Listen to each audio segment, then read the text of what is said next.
So my name is Fernando. I'm with beertalk.us.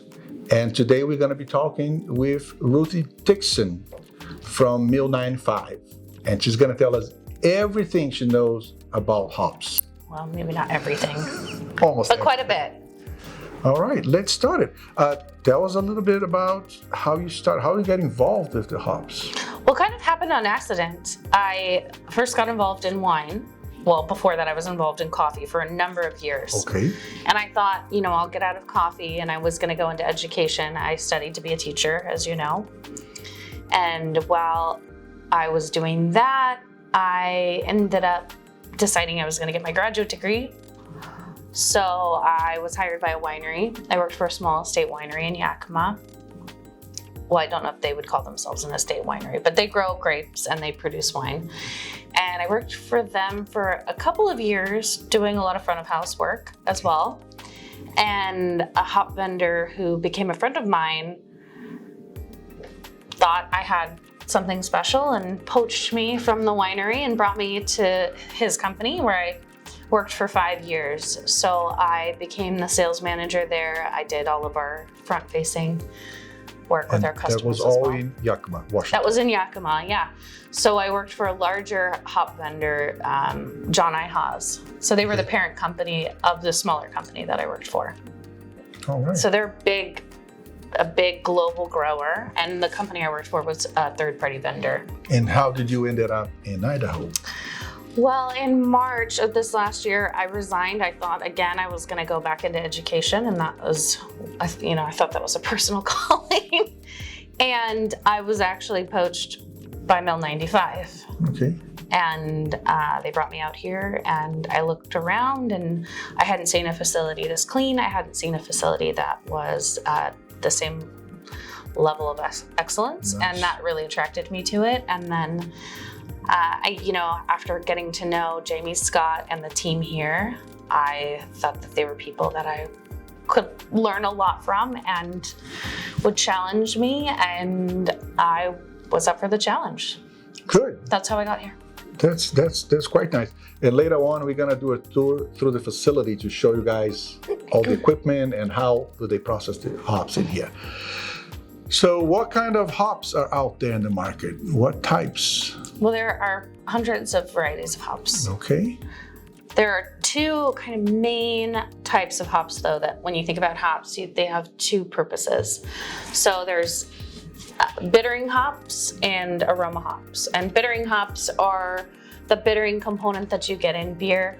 Aroma hops are more of the floral or fruity characteristics, maybe spicy or woody, something like that. So that's going to be derived from the aroma hop, where the bitter is going to be derived from the bittering component.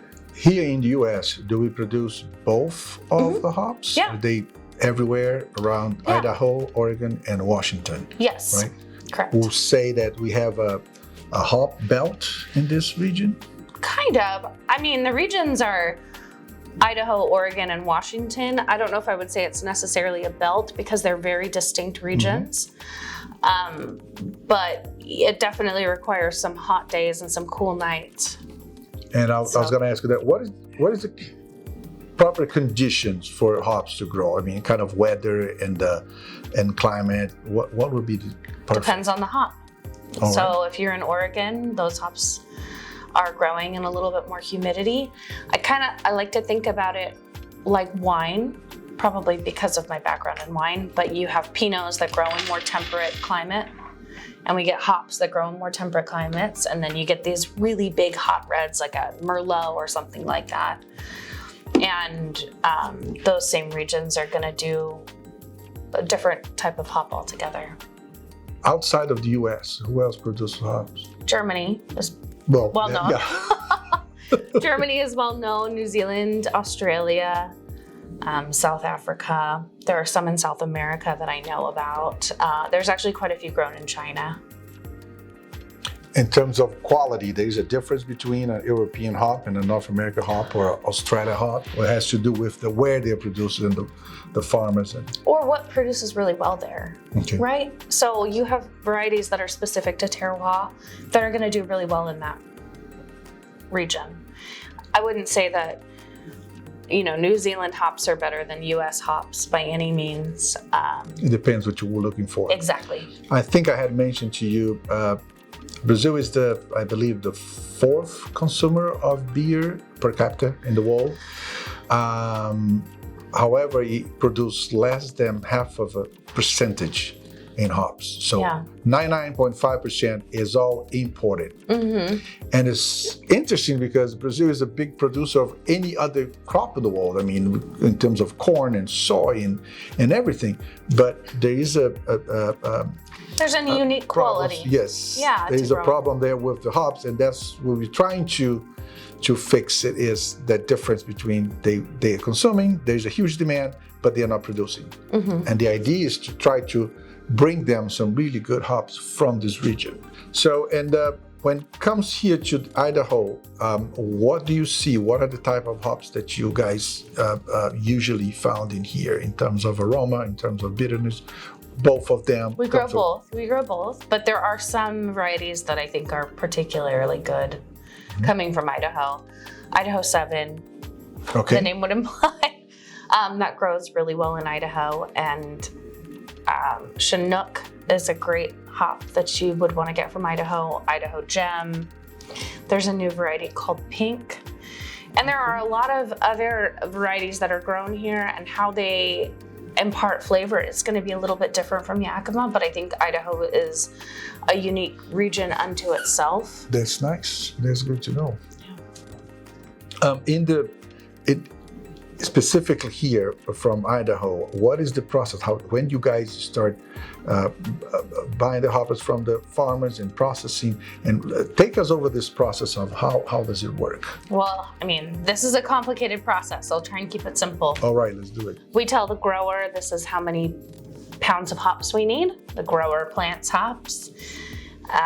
We kind of monitor those hops all the way from the point that they're planted until harvest.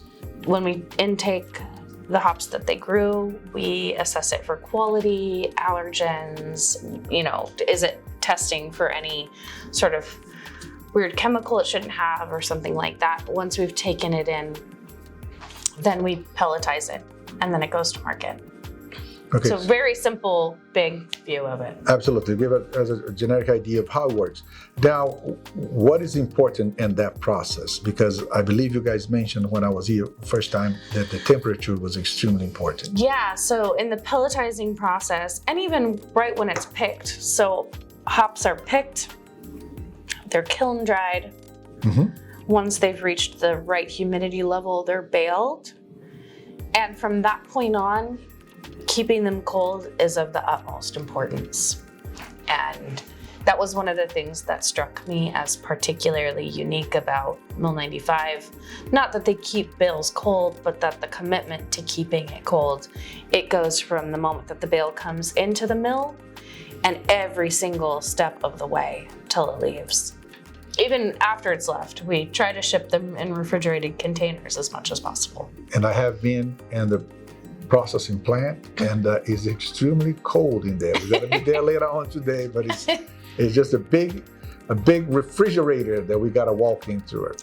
Well, you have to think about the things that are going to impact the quality of hops, right? It's time that they're exposed to oxygen and heat. Okay. So if you can minimize their exposure to oxygen and heat, you can prolong their life, and you're going to get a better quality. Better hops mean better beer. Absolutely. Now, once they are ready to be shipped out to other places in the U.S. or even overseas, what is the best way to transport them? As quickly as possible and as cold as possible. Okay. I mean, you always recommend that, but you also consider if you're shipping something halfway across the world, logistics can be expensive. Mm-hmm. One of the things that we talked to is going into the Brazilian market. It seems like there's a difficult for them to get hops that are new from 2023 or even 2022. A lot of those hops getting there are from 2020. And what we want to do in the future is to facilitate that so they can get the hops that are from this year or maybe previous years, but not too far away. Yeah, and I don't want you to think about it in terms of, well, the hop is old, so the hop isn't good.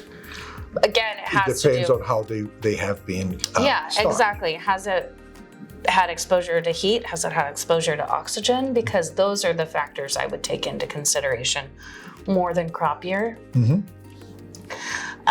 That's part of why we have hops retested year after year after year to make sure that stuff that we tell us about that, because I thought that was quite interesting. So you first produce the hop, and then you test them. You can retest hops year after year to make sure that they... And you guys do this here in Mill95? We don't do it in-house. We actually ship it to a third party. All right. So testing hops in-house could be a little bit of a conflict of interest. I understand. Because we might have a little bit of control or sway over that information. We actually ship it to a third party and have them test it for us. And you do that every year? Yeah, or as a customer requests, if a customer says, that's from 2020, I want to know, are those still viable today? We'll have them retested for you. And what you're looking for when you test them, what is important? There's an index, and I'm not going to go too into detail here, called the HSI. So it essentially tests hops for, all of these different oil characteristics that are going to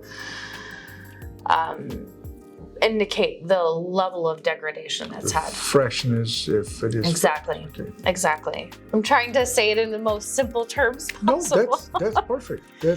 That's perfect. It's good to hear from you and getting your experience to explain us exactly what is the process is. Yeah.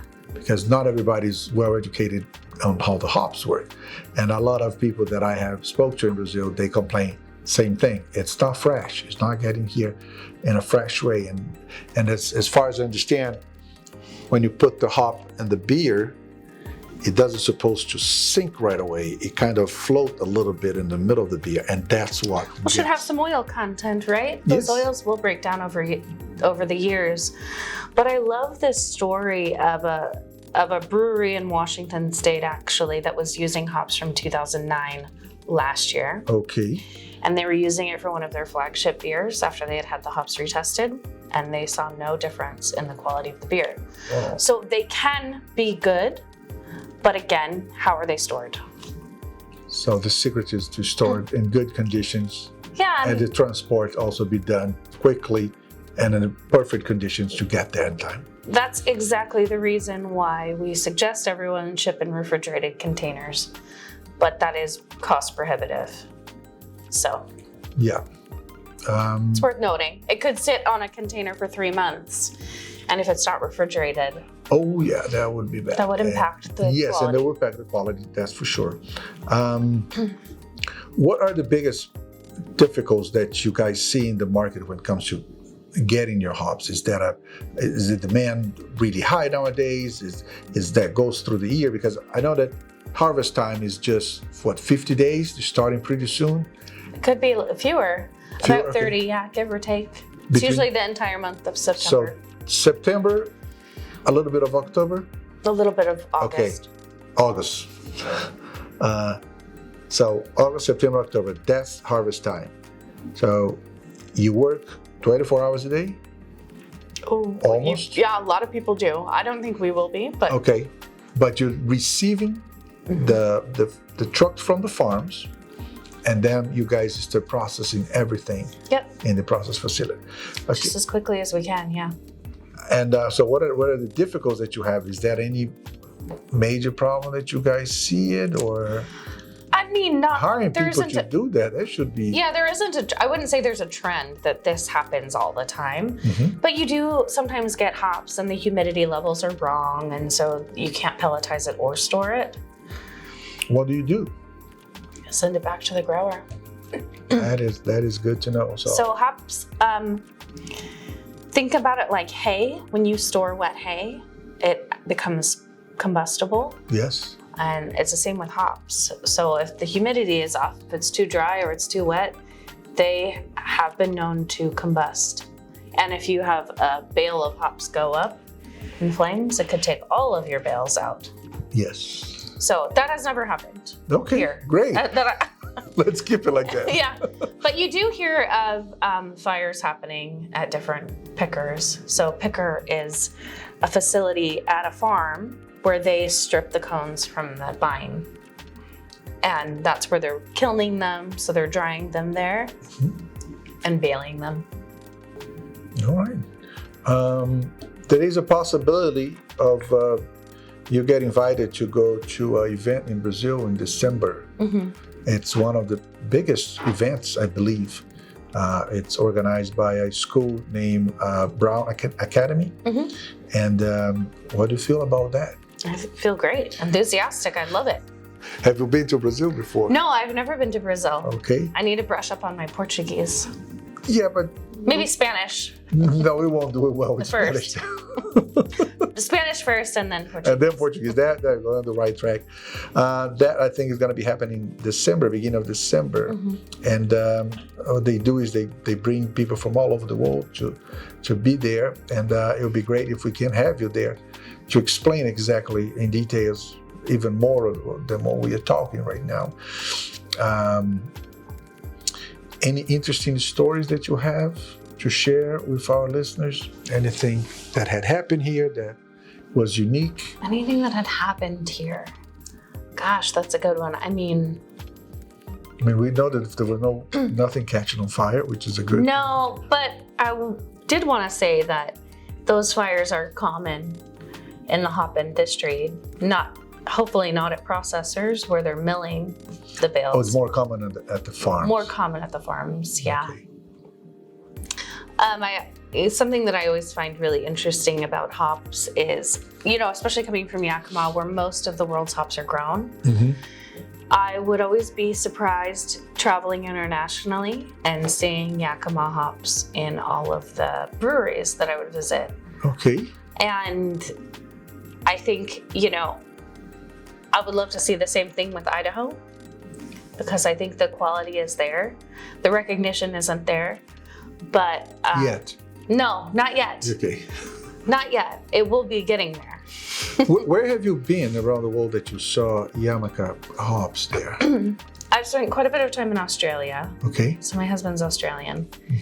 And also he likes beer, so that helps. Since I've been in hops, I've been to the UK as well, Scotland, and London, England. Okay. That was so hard for me to think of, sorry. But yeah.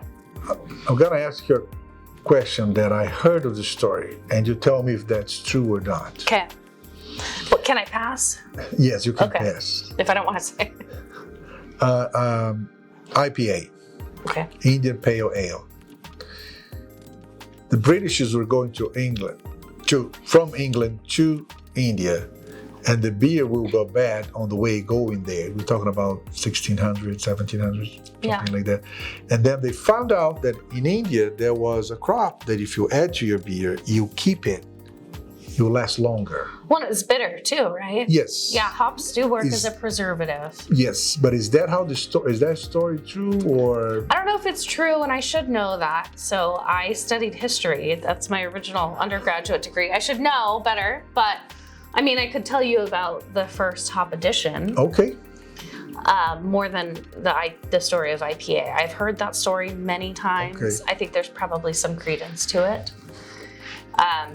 But how hops originally got into beer was beer was more of a product we like to refer to as a gruit.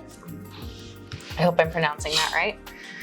But that's a beer that's flavored with spices and herbs, but with no hops in it.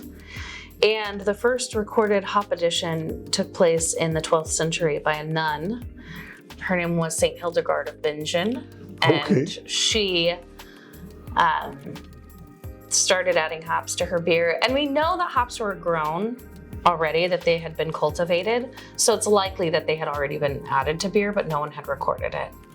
So she started adding hops to her beer when she was brewing beer and attributed the hops to her long life. She ended up living to be, I want to say, close to 80 years old, which in the 12th century was pretty ancient. So in the 12th century, that's Yeah. where it comes from. But she said she lived a long time because she drank beer. So. And she was a sister. Mhm. I think a lot of people may don't know that, but a lot of monks and sisters and priests, they brew beer back in the day. I don't know if they still do. Maybe they still do, but that's a very common thing. And you see that in some of the movies. The Name of the Rose is a really cool movie and talks about, and I believe there are scenes that they are doing that. And there's nothing wrong in the Bible that said you cannot brew beer. I mean, And I was going to say, arguably, beer has been around longer than the Bible. Yes, yeah, that's true. There you go. One of the things, I think the first brewery that they ever found, it was 4,000 years ago or something like that. 4,000 BC, maybe. 4,000 BC, okay. Yeah, okay. so 6,000 years ago. They think that humans have been brewing beer for almost 11,000 years. So beer was originally brewed, not with hops, but Yeah. it was originally brewed to preserve grains. So they've used it so they could have calorie intake all the way through the year because it is very calorie dense. Absolutely. So that's how it originally came about, and then started adding herbs and spices, and then eventually hops. So another story that I heard is during the Middle Age, cities were producing, or people were producing beer in cities because the quality of the beer was better than the water, even though it was made from the water. But then once you add all the seasoning, all the flavor, it kind of make that water more drinkable than the regular water. Yeah, So I've heard that's that what as well. I again can't confirm it, but I have heard that story. I think that one is pretty documented. I think that's pretty, yeah. I just hate to say yes, it's verified. I know for sure, but I think it's probably As a historian, true. yes, Yeah, I know. You gotta make Gotta sure be that very you say what- careful. The other story that I have for you, it's the Romans were drinking wine, and they looked down on the barbarians, which was the Germans, because they drink. And there's a specific name, a weird kind of drink, and it was beer. So Julius Caesar didn't like beer too much, at least back in the day, but nowadays it's all over the world. Well, that competition still exists, doesn't It does. It does, Wine versus beer. But I think both of them are all over the world. And that's the other thing. There's no place on the planet that you cannot find a beer. Yeah. Unless maybe in a country that, They don't drink alcohol. Yeah. that would be the exception. But besides that, because you're talking about Australia, New Zealand, Oh, they love beer. Brazil, Yeah. everywhere in Latin America, I'm sure that everybody drinks beer. European, Asians also. So it's quite interesting that the product that we are developing here in Idaho, it can go anywhere in the world and get it. That's something I always find particularly interesting about hops, is that they really are everywhere. They're global. Okay. The last question, again, was be a historical question. Oh boy. Benjamin My professors would be so ashamed of me. Benjamin Franklin. Is that true what he said about beer? What did he say about beer? He said, God made beer because he loved us and want us to be happy. You know, I can't confirm that, but I think I think he did. Sounds like true, doesn't it? Okay. Ruthie, I want to thank you for your time talking to us. I appreciate that. And can we go and have a trip through the facility? Yeah, let me run it by our production team first and make sure that they know that you guys are coming, and give us just a couple minutes. I'll have you guys put on some safety vests as well. No problem. We'll get you. Thank you.